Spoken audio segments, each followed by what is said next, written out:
तोड़कर इसमें डाल देंगे। बिस्किट का पाउडर बना लेते हैं। इसको भी मिक्सर में पीस के तैयार करेंगे।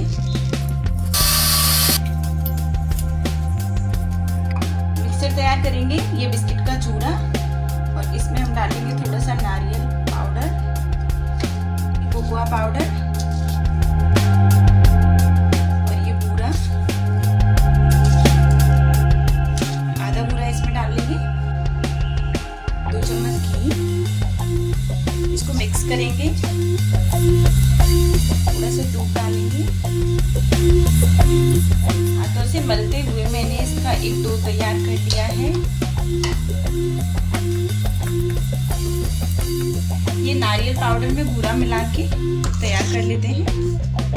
और ये इलायची, थोड़ा सा घी मिला लेंगे, मिक्स कर देंगे। डो को फॉइल पेपर पर हम सेट करेंगे।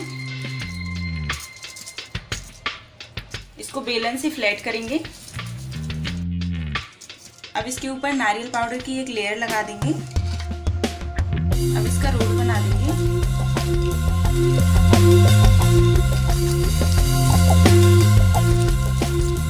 इसको हमने रोल बना के अच्छे से सेट कर लिया है।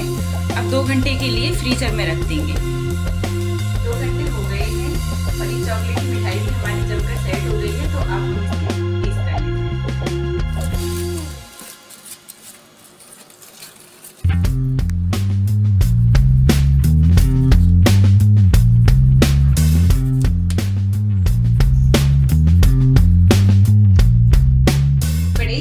तरीके से हमने चॉकलेटी मिठाई बनाकर तैयार कर ली है। आप भी ट्राई करके देखिए और मेरे चैनल को